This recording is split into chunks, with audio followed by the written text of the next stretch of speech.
Hello everyone, Ember Power here, and welcome back to a new video.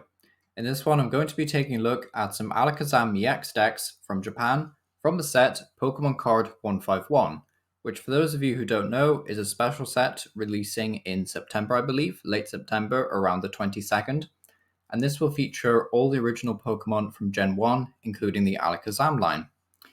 So Alakazam EX is this super cool Pokemon that has the attack Dimensional Manipulation that does 120 damage and says this Pokemon can use this attack even from the bench, which means we want to use cards like Mimikyu and Klefki from the latest Sword and Shield sets, no, not Sword and Shield, Scarlet and Violet, sorry, to kind of block our opponent and prevent them from doing anything, hopefully, and then swing with Dimensional Manipulation from the bench.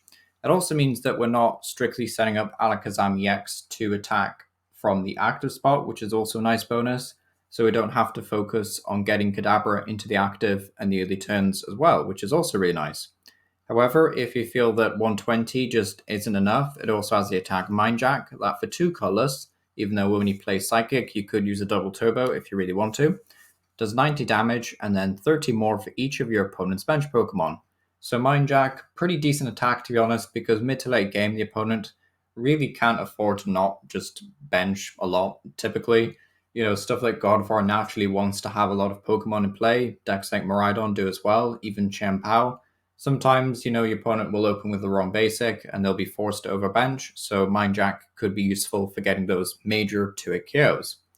But of course, 310 HP as well, a little bit on the low side to be honest. We kind of want Stage 2 ZX to have 320, 330 really, but 310 still high, same amount as Mew Vmax, so worth considering.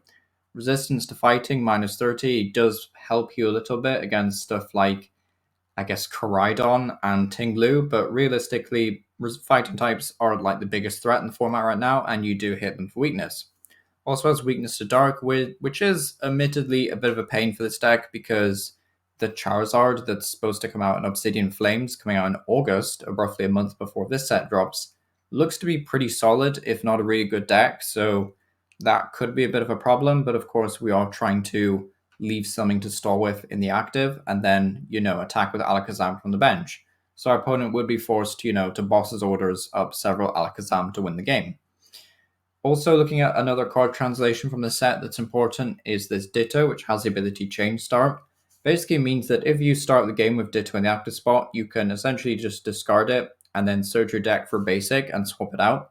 So it's kind of like just an alternative way of finding a Kadabra. How many games that we start with where we have like 4 Ralts in our deck, but then we start the game with like a Zacian V or something really awkward. So having Ditto is just kind of like an extra version of Kadabra, basically. It just allows us to discard it. Of course, it is unfortunately limited to just the first turn of the game, which is kind of limiting and a bit annoying, to be honest. So not every list that we look at today will feature Ditto, but still pretty strong ability and definitely worth considering. Just going into this first list, it is fairly straightforward. We've got the 4-1-3 Alakazam line, but interestingly, we are playing a 1-1 line of Espeon V and Espeon Vmax.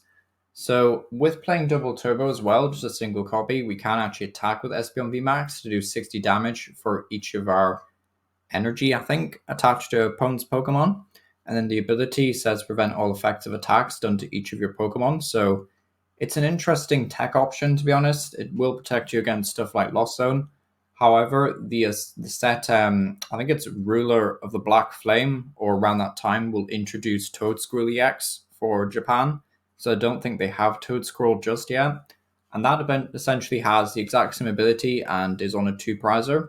Now, you could make the argument that Espeon is a lot tankier than Toedscruel, which is the case. It does have a fair bit more HP. It could also be an alternate attacker if you want it to be. But also at the same time, I think Toedscruel might just be a safer option in the long run because, it's a 2-prizer and it evolves from a 1-prizer as well. So definitely worth considering, although, Espeon V is a little bit harder to remove for Lost Zone compared to something like I forget the name of the Pokemon that evolves into Toedscruel, but it's like that little mushroom basic thing.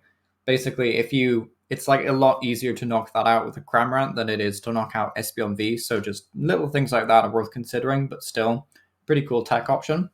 Also playing 3 Mimikyu and 1 Klefki, so we'll see in, I think, pretty much all the lists that we're going to look at today, they often play high counts of Klefki and Mew because, well, Klefki and Mimikyu, sorry. But basically, Klefki is kind of there to deal with Lost Zone a bit, and then Mimikyu is obviously there to deal with any kind of V or EX deck. We also have a 2-2 line of Bibarel just for some decent draw power. Trainers, nothing too crazy.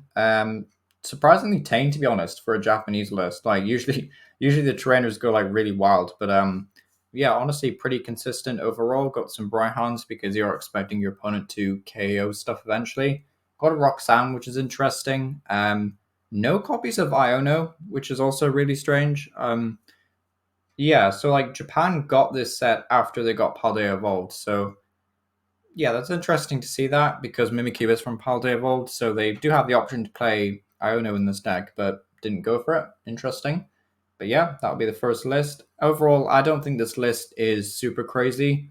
Personally, I think the 1-1 line is interesting, but you know, if you really need it, it might be hard to set up sometimes. So yeah, could be cool, but not too sure on this one.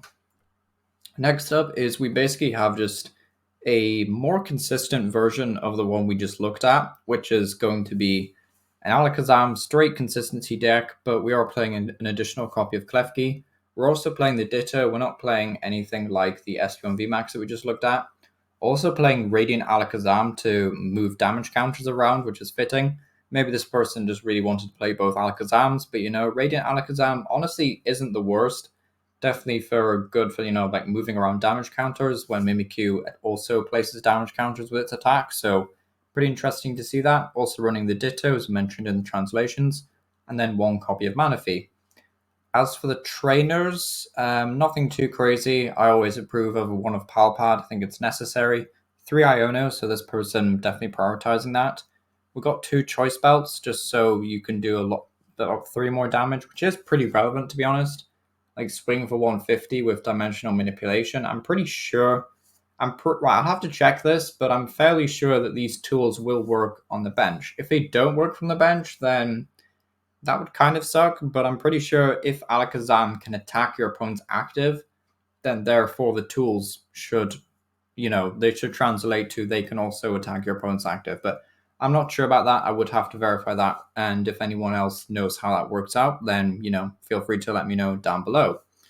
But yeah, for the supporters, pretty consistent. 2 Colors Experiment, which is definitely good for digging for rare candies, and this list is only playing 3 of them, so kind of necessary.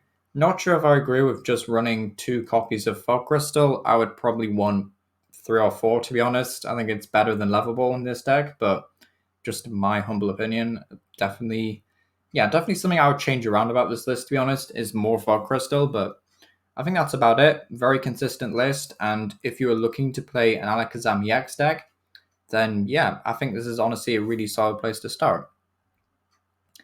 So this next list, which is going into, is going to be a bit more on the wild side, okay? I know that this deck is definitely a bit random, but we've got a 3-1-3 Alakazam line, but also a 2-2 line of Shadow Rider, and then a 2-2 line of Unknown V Star.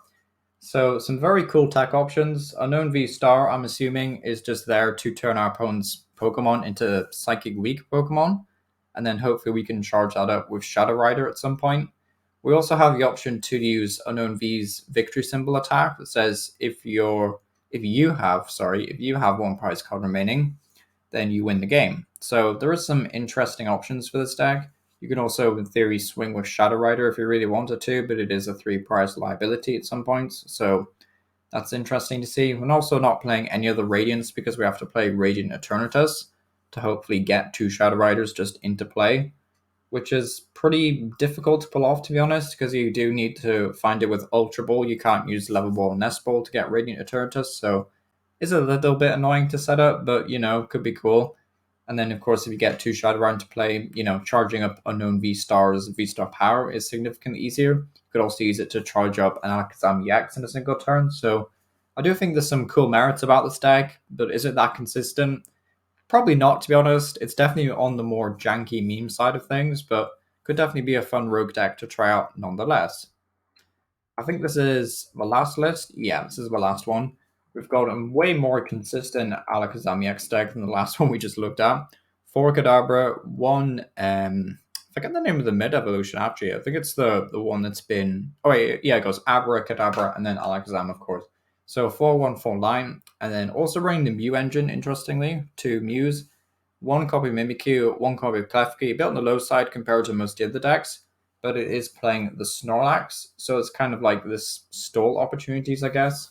Probably the most interesting thing about this deck is you might notice the two copies of Helix Fossil in the middle there next to Ultra Ball and Pokegear. So Helix Fossil, I believe, says prevent all of your opponent's abilities done to Helix Fossil. Now, why this is in here, I don't know the specific reason. I can't tell you that, but I do think it's super interesting to see. And there's obviously a bit of a purpose to this card. Like, why is it in here? Maybe, you can kind of like switch into it and then, there are relevant Pokemon with abilities that matter to Helix Fossil, but it is a super interesting card to see.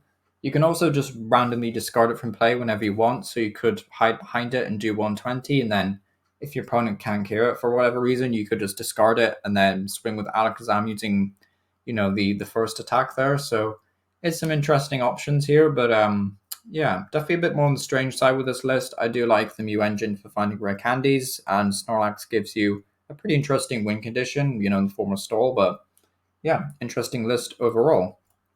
But yeah, it's been Power. Thanks for watching. Let me know what you think down below. And yeah, thank you for watching.